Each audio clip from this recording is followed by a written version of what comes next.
Pioneers come in all shades and sizes. They learn to do hard things to bless their own lives and the lives of others. They hold true to their faith during hard times and persecutions.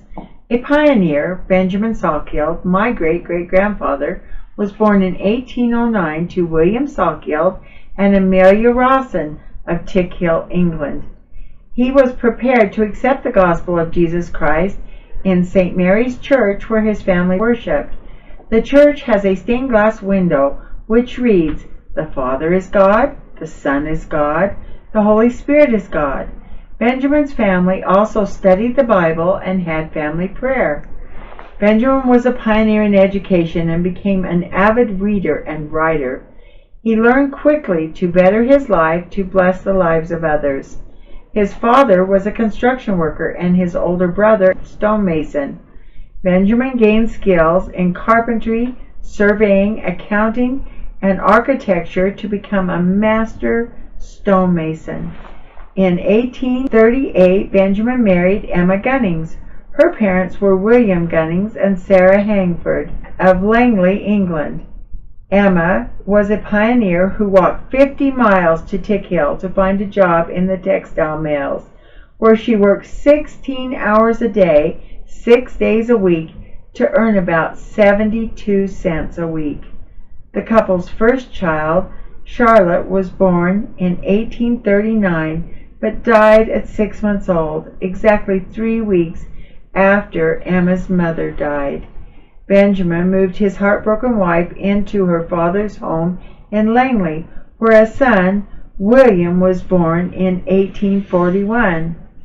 Harder times hit England, and even a skilled man like Benjamin could not provide for his family.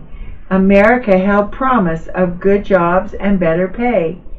Benjamin and Emma boarded a ship for the 34-day trip in a foul-smelling ship's hold without any privacy.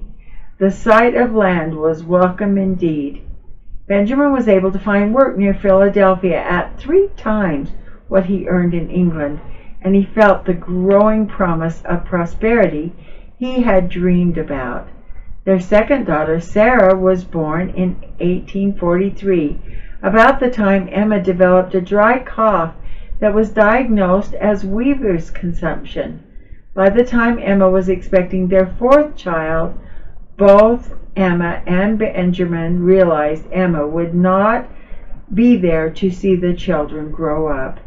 Almost a year after Amelia was born in 1845, Benjamin writes, "Emma, my dear wife, died on the 4th of April, 1846, leaving behind her 3 children, William, 5, Sarah, 3, and Amelia, almost 1.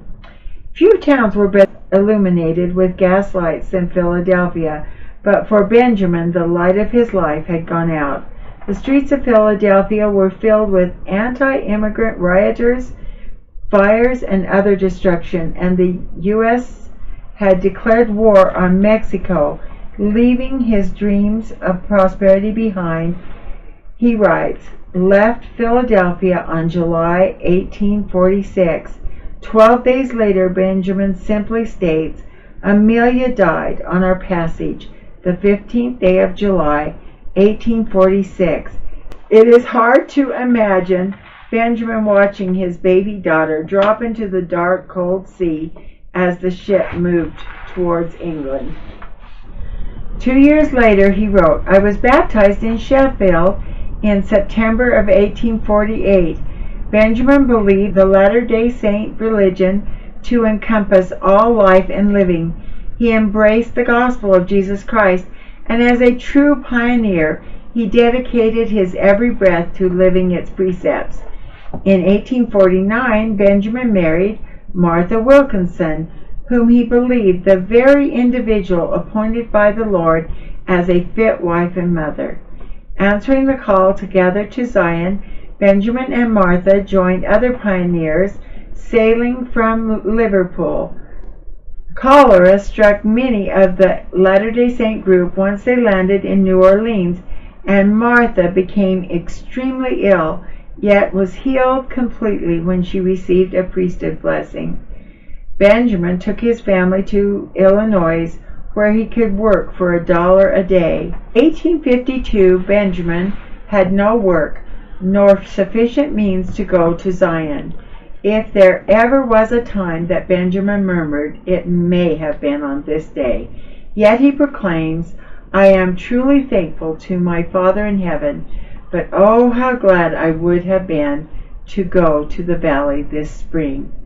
The Salkeld family began their pioneer trek west the next year, entering the Great Salt Lake Valley on September 11, 1853. 12-year-old William states, "I walked every step of the way." Once in the valley, Benjamin and William went right to work. Benjamin writes, "We are now building a wall around Temple Block, which is 10 acres square. The wall is 12 feet.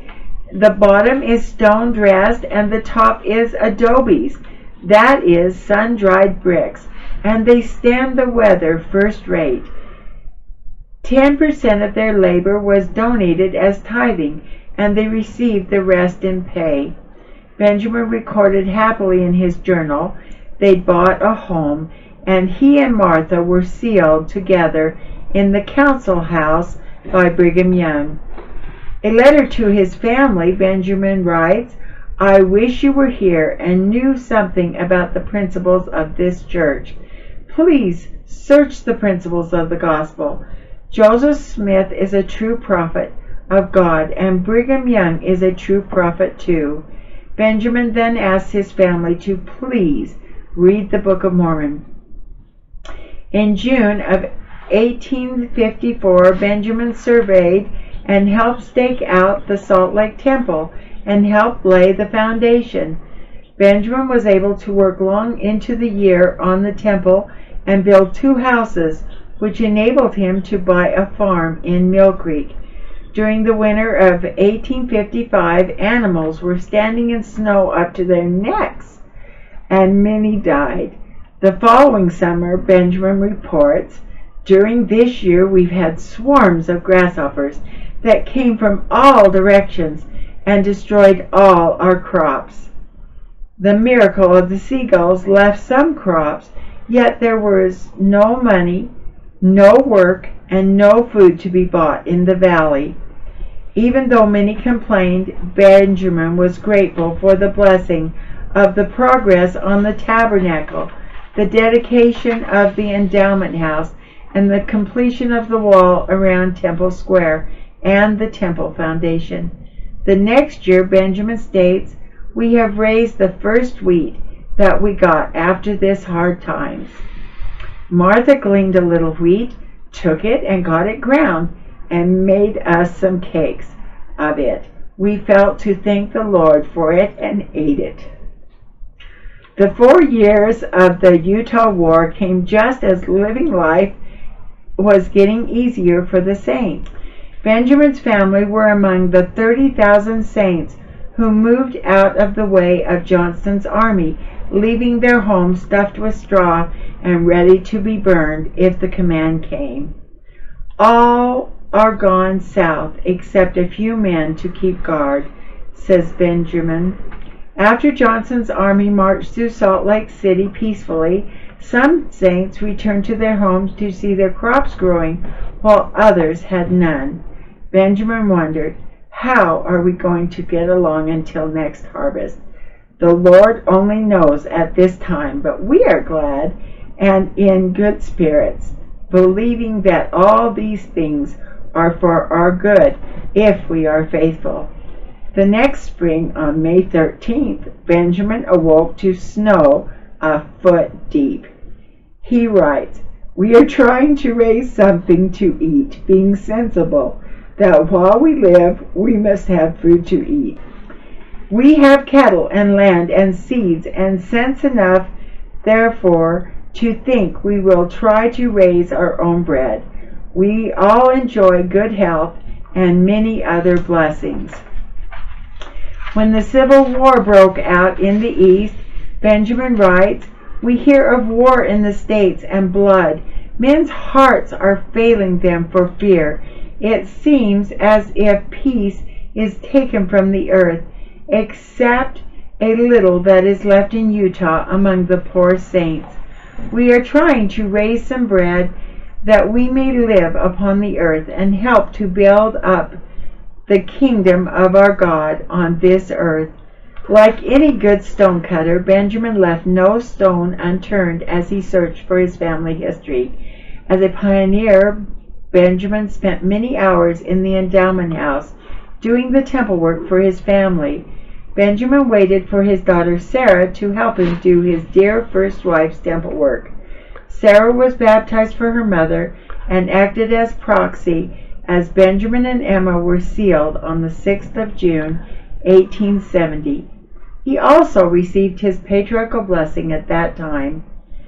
Benjamin Salkeld died December 5, 1875, a true pioneer. His obituary states, "He was a kind and indulgent father and husband, a man of dignity and good works, a man of peace, and one that loved the gospel with all his heart and soul. He lived and died in full faith and without a murmur."